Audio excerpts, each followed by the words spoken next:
When the Islamic warrior Saladin conquered the Crusaders and took control of Jerusalem, all right, he entered into an agreement that the Muslims would protect the Christian churches. And so he appointed two Muslim families. Both of these families have been in Jerusalem for, close to 1,000 years. And each generation has passed down the key. The key. Right. The physical key. Mr. Judah said that the key he presently has is 800 years old. It's incredible. He had another key, but it broke. And this is a Muslim. I mean, yes. Maznavi Judah is a Muslim. And he said it's a great honor for a Muslim to hold the key to the Church of the Holy Sepulchre, which is the most important church in Christendom. That's not disrespect. That's, we don't hear this in America. We don't hear, because what we have been told is Christian Americans, you should hate Muslims, you should kill Muslims. Because they're going to tear down all the churches yes. and basically just ransack them and everything else. But here we have two families that for nearly 1,000 years have actually been watching over Christian churches. That's right. So who planted into our minds here in America that we should hate and kill Muslims? Who planted that thought in our head? Because it came into our society after 9/11. That's correct.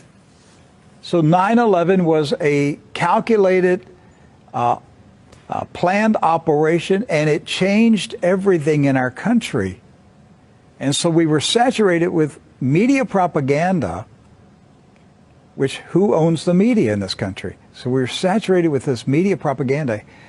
You Americans, you need to hate Muslims. You need to go to war. You need to send your sons to go kill Muslims. All right? And yet, when you go to the Middle East, you find out that the Muslims, like Christians, are taking care of Christian churches. Yes. Do not hold animosity against Christians or Americans, except in the case where Americans are pushing for war in their countries or trying to take their land. So they've lived together. They've lived together for centuries and centuries. Jews, Christians, and Muslims have lived together for centuries. They were buying and selling. They were trading. They were doing business together. They were building houses next door to each other for centuries. And it didn't change until the Zionists came. Now, see, wait a minute. I thought Zionists are Jews. Not all Jews are Zionists. And not all Zionists are Jews. Right. Zionism is a political movement. Yes. Right. It's an ideology. Yes. Not an ethnicity. And so when the Zionists came to Jerusalem and Palestine, basically in the 1920s and 30s and 40s, all right, they came to agitate. They came to infiltrate. They came to seize control. And so they formed paramilitary groups, like Irgun.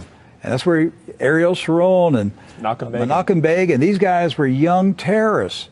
And so there's where the hatred started to come in. The fighting, the animosity, the bitterness. But it didn't start until the Zionists appeared. Jews, Muslims, and Christians were coexisting. Yes. That's right.